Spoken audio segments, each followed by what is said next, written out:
Okay, good morning everyone. In the last class, we have discussed this computer system architecture, where we have discussed what are the different components of an operating system, of a system. Whenever we are going to use a particular system, then we should have an operating system, some application programs, and again the user. Now, what operating system can do, we have already discussed. Uh, and then we have discussed the operating system definition part, where we manages to define the kernel, system program, and application program. I am again reminding you that kernel is a part of the operating system which is always running inside the system. The core part or core zone of the operating system is kernel. Then the system program and the application program.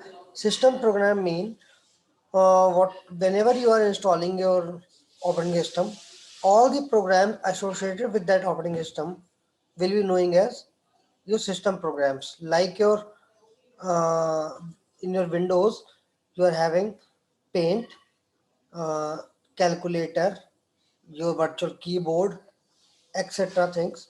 There are so many things inside your Windows system. Whatever comes with the Windows is called as system program.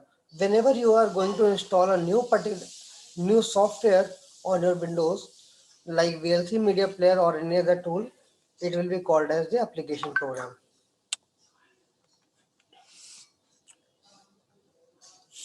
Then we discuss the computer system architect. No, actually we have not discussed till now.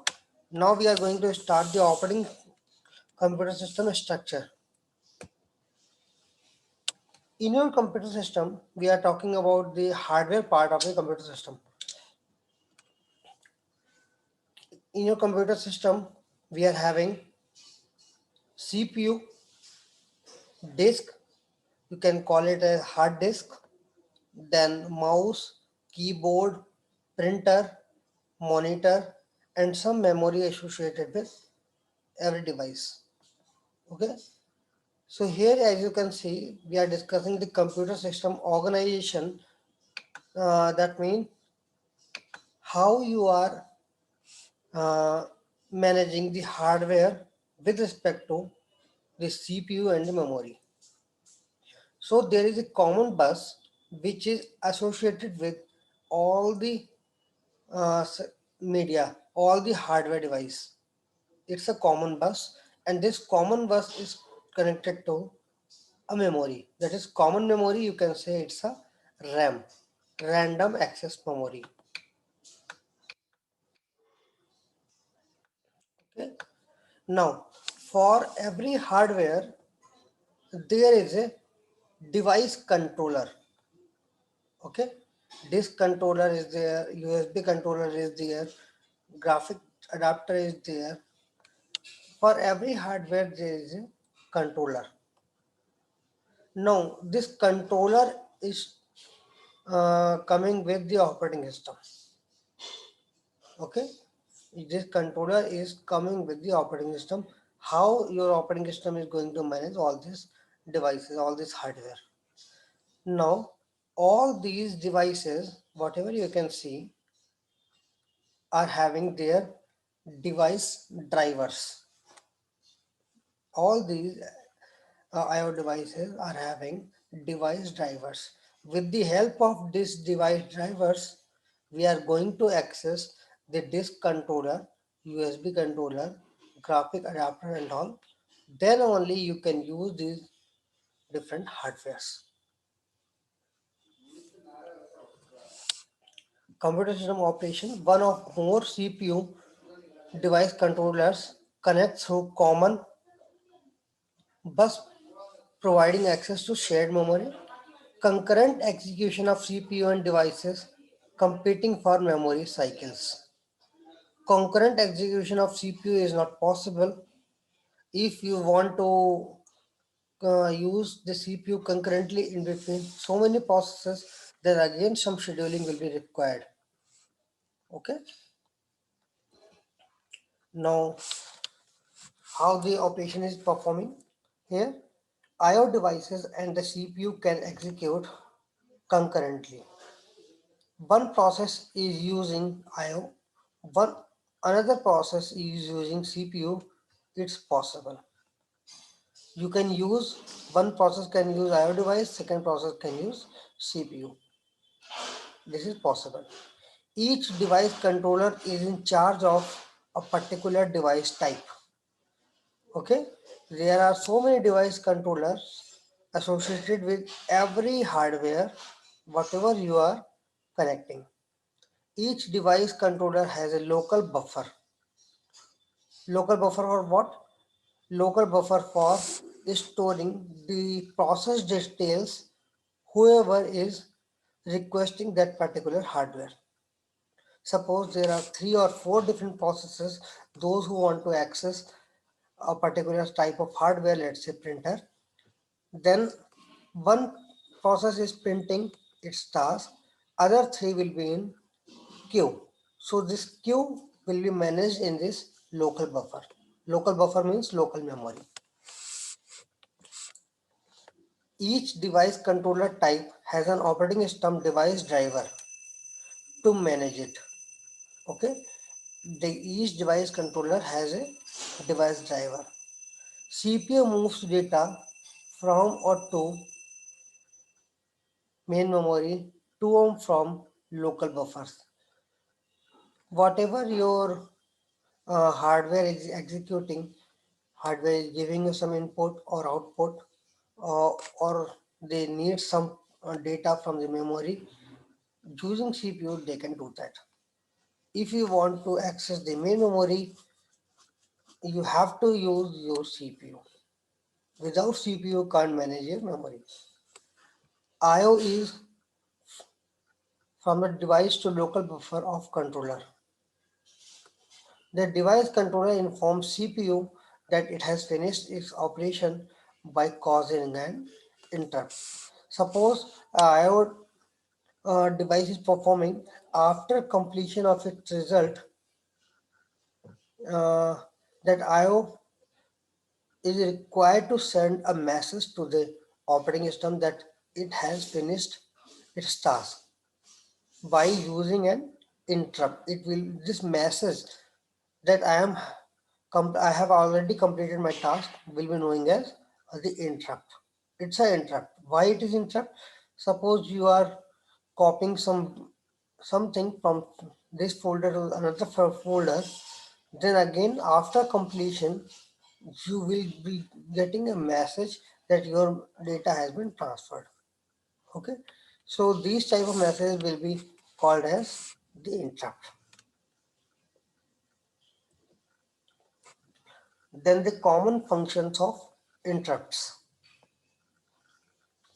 Interrupt transfers control to the interrupt service routine. Generally, interrupt means whenever your interrupt is coming, uh, then you will be having the control of your system that how this interrupt is going to be managed. Okay, so it will be called interrupt service routine. Through the interrupt vector, which contains the addresses of all the service routines. After getting an interrupt, some interrupt is coming. So how you are going to manage? There may be multiple types of managements. According to the user, these may change. Suppose you are running a program, suddenly some kind of error occurred or interrupt calls, then you will be the owner of that program. You should be managing how this program should have go after getting this kind of interrupt. So there should be an interrupt service routine. Interrupt architecture must save the addresses of the interrupted instruction. In which instruction you are getting the interrupt, you should have the address of that particular instruction. A trap or execution is software generated interrupt caused either by an error or a user request. An operating system is interrupt driven. What is mean? Operating system is interrupt driven. All the different kind of interrupts are to be managed by the operating system. You may have a different type of interrupt at all the times. Then your operating system is going to manage all those kind of interrupts. Interrupt is the basic need for the processor.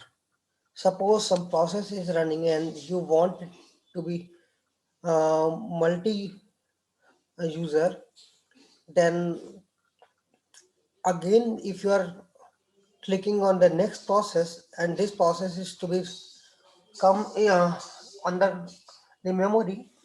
So if you want to manage these different processes on a single CPU, then again some interrupt cycle should be there. Interrupt cycle means there are 4 to 5 different processes and you want to introduce one process to the CPU at a time only. You are having 4 to 5 different processes, so one after another, then third one, then fourth one, all the process will be coming to the CPU one after another. It will be called as the process cycle. So a process is changing its state regularly. So for this, if you want to replace a process that is using the CPU with another, in that case you should have some kind of interrupt. Without interrupt, it's not possible to change the process that is running on the CPU. So your complete operating system is interrupt driven.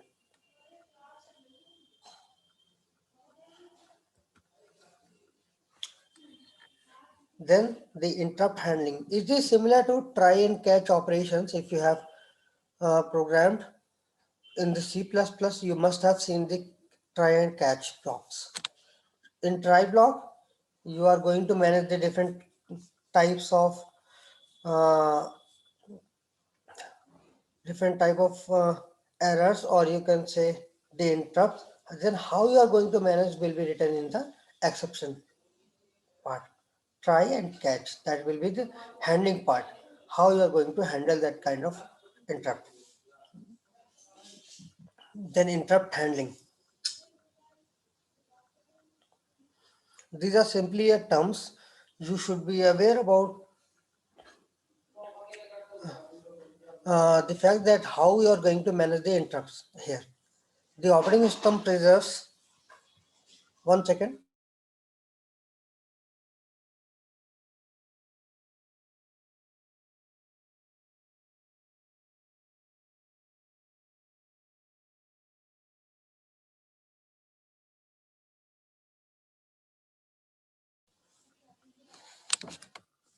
The operating system preserves the state of CPU by storing the registers and the program counter.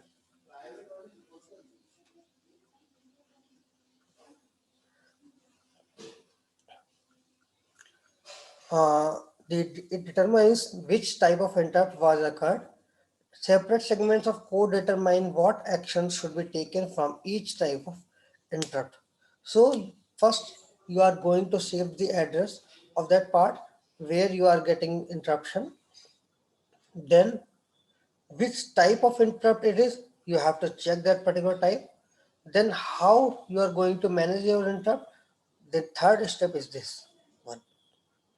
There may be a different kind of uh, instructions what you can perform after getting different type of interrupts. You cannot say that for all the type of interrupts you are going to deal it with the same policy. No, it's not like that. For every different interrupt, there may or may not be a different kind of handling mechanism.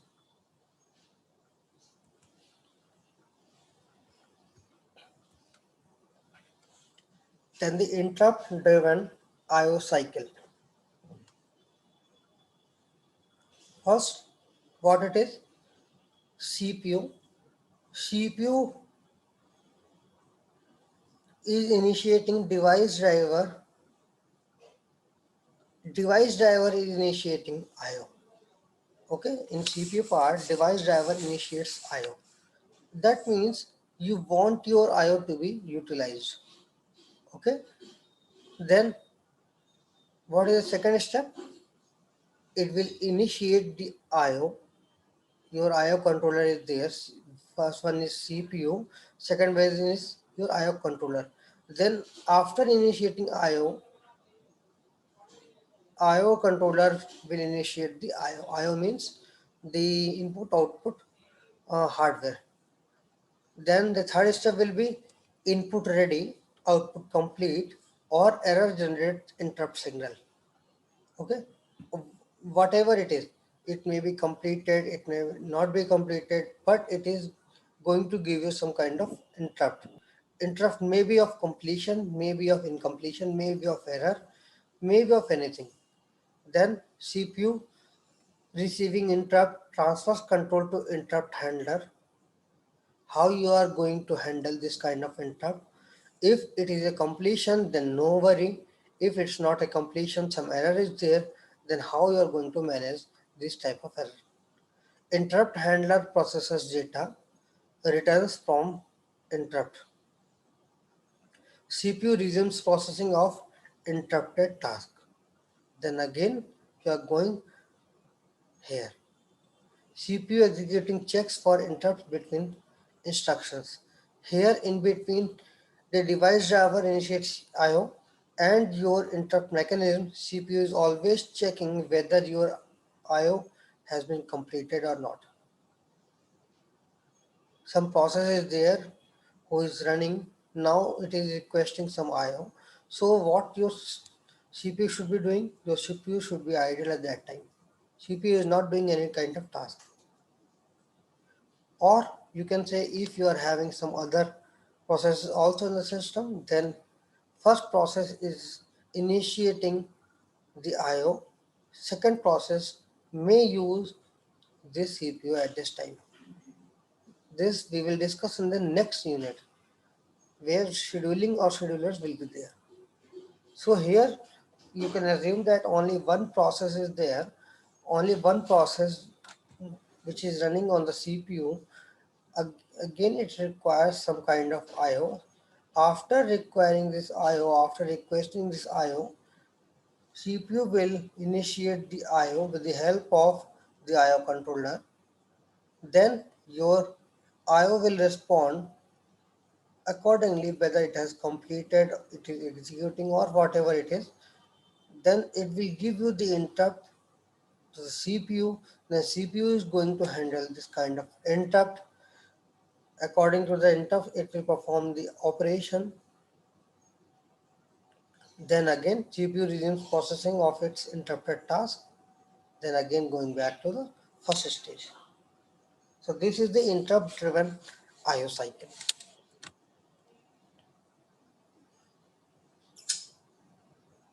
Then IO structure. Two methods for handling IO. Whenever you are getting the IO interrupt, then how you are going to manage this IO?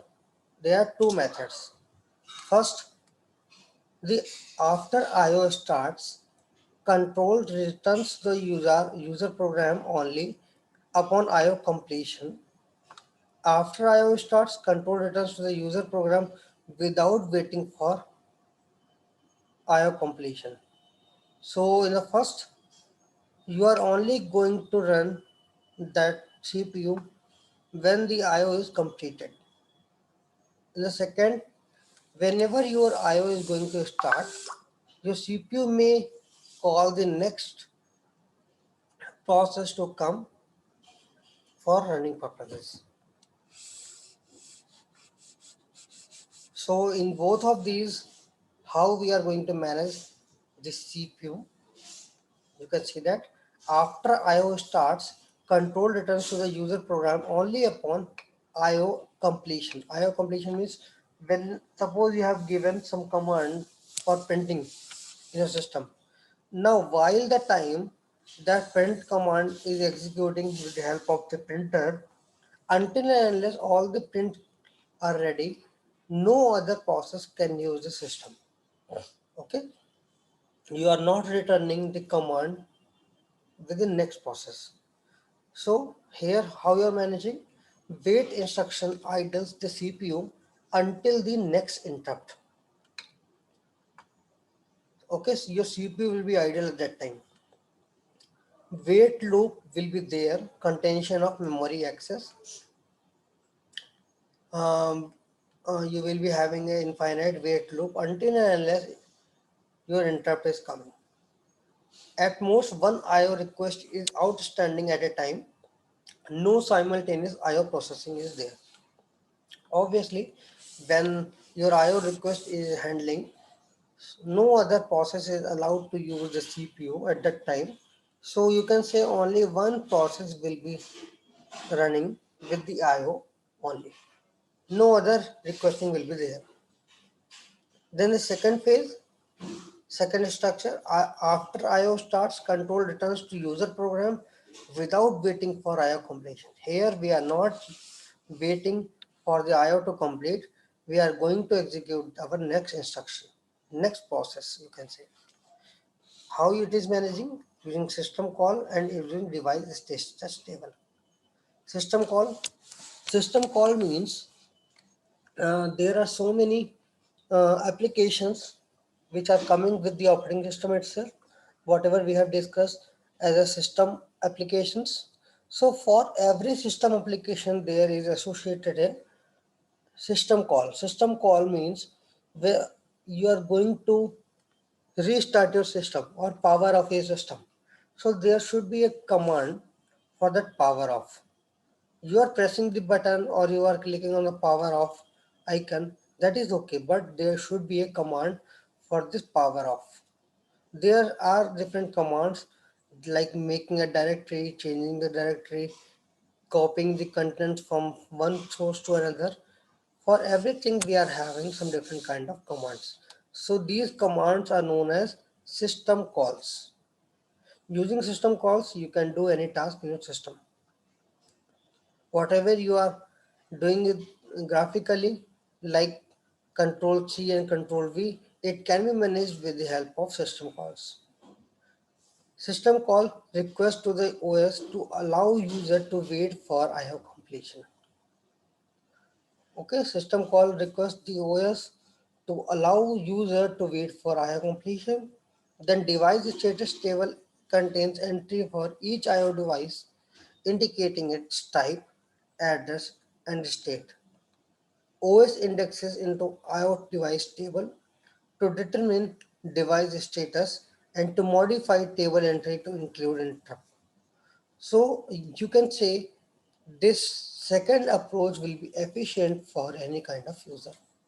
Here in the first approach, you can have only one process at a time, and while that process is going to run or is running the IO, no second process can be there on the CPU. So using this system call and device status table where you can manage more than one process at a time. Some process is executing its IO, some process is executing its non-IO portion.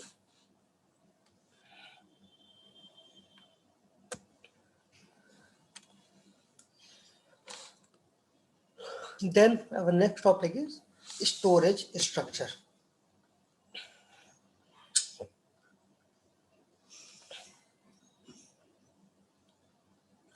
Storage structure means we are going to see how the different type of storage are working inside the system.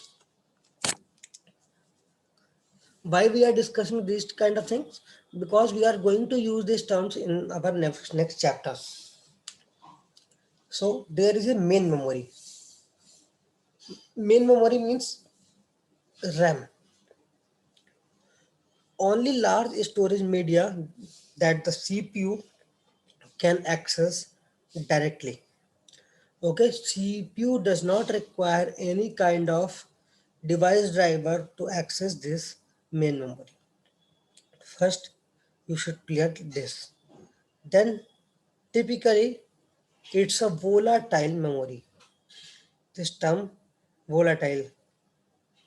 Volatile means uh, volatile we are generally using in term of chemistry, like suppose you are boiling some water and some vapor will be coming out that water, vaporizing. So after some time, your water will be reducing its quantity. Now it's 1 liter.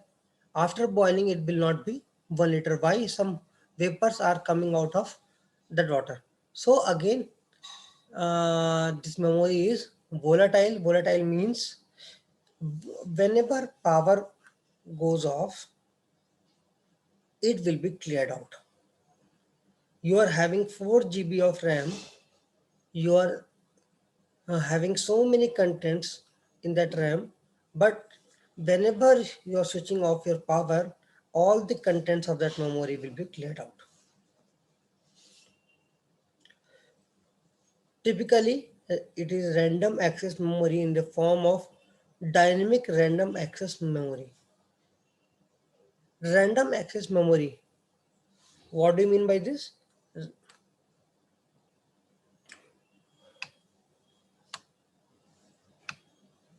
We are having two types of memory access techniques. First one, sequential. Second one, random. So here I am defining a memory matrix. So it's your RAM. There are so many different address. Suppose this is address 1, this is address 2, address 3, 4, 5, 6, then it is 7, it is 8, 9, and so on. You are increasing the address by 1 after going from left to right and top to bottom. Okay. 10, 11, 12, 13, 14, 15, 16, 17, 18, and so on. So if you are using this kind of technique, that if you want to store 3 different items in the memory and already 1, 2, 3 are booked, so at this time you will use 4, 5, 6 for storing this content. Okay. If you are requiring 4 instead of 3, 3 will be used here and 4th will be used here. So this is your contiguous memory technique, contiguous memory allocation, where you are placing all the things in the contiguous way. Now random access memory means you can put any value anywhere inside the memory. First you are managing here, then here, then here. You can use any location in the memory. Now again, when you want to use this particular memory, suppose you want this data, your process wants this data. So in contiguous memory locations, first you will be accessing this, then this, then this. Then by accessing all this row contents, then again these contents, then only you will get to know the contents, whatever it is placed here in contiguous memory location. But in random access memory, if you know the address of this particular memory location, you can directly access this content. So it's called random access memory. Randomly you can access with the help of any address here. Then you are having secondary storage. Secondary means different hardware devices you are including, like hard disk, pen drive, CD, DVD, whatever you are inserting secondary media. Extension of the main memory that provides large non-volatile storage capacity. Non-volatile it is. You are placing your memory in D drive, E drive, C drive, F drive, desktop, whatever it is hard disk. After switching off your system, your memory contents will be there. These will not be deleted. These will not be cleared. So you can say it's a non-volatile kind of memory. Which one? Secondary storage, or you can say uh, the hard disk. Whenever we are talking about secondary storage, you can assume the hard disk. Whenever we are talking about main memory or random access memory, both are same.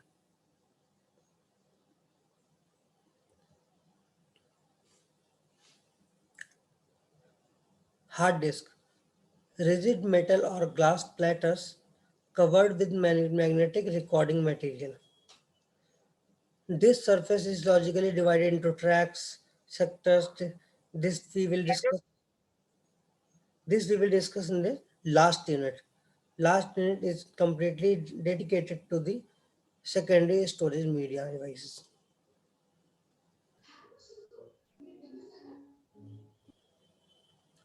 Okay, storage hierarchy.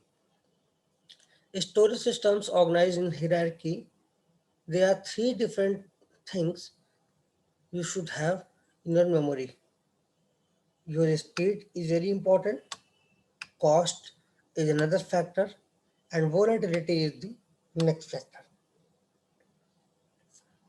Speed, it should be very fast. Cost, it should be less, it should be having less cost. Then volatility, whether your powering of the system will store the contents or it will be cleared out.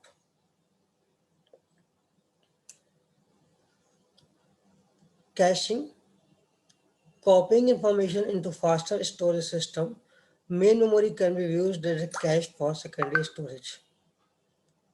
So caching means some cache memory is there in your system. Whenever you are accessing some kind of process again and again, it will store the address of that particular process. Suppose you always play a particular kind of game in your system. You are always double clicking on a particular game. So your system will get to know that whenever you are switching off on your system, you are going to click on this particular file again and again. So it will store the address of that particular game in cache memory so that whenever in future you are going to click, it can be fetched fastly for you. Okay, so it is called caching. Device driver, for each device controller to manage I/O, provides uniform interface between controller and kernel.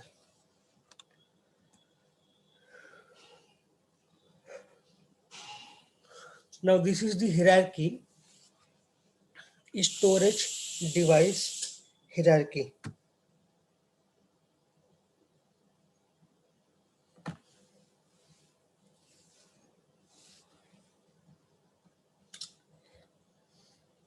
First is your registers, then your cache memory, then your main memory, then your non-volatile memory, then hard disk drives or optical disk, then magnetic tapes. There are lot many memories you can see. How these are working whenever we are talking about the storage capacity, going from top to downward, your storage capacity will be increasing. Registers are having very less amount of storage capacity than your cache. Registers you can say in KBs, cache you can say it's in MBs, main memory you can say in GBs, then a non-volatile memory like your hard disk maybe in TBs, then optical drive disk may also be in TBs or more than that. Okay, your magnetic tapes, you can include any number of magnetic tapes there. So what about access timings? Whenever you are going from top to bottom, your access time will be increased. It is having very less access time. Or you can say it is faster, second faster than main memory, then this is very slow. So what about cost? Again, wherever you are coming from top to bottom, your cost will be decreasing. Registers are very costly. Why the registers are very fast? Because it's a on-board memory where your processor is there. On that same board registers are kept. So it is wired mechanism directly connected with the help of that motherboard. So it is very fast. Now these are external devices, so these are not very much fast.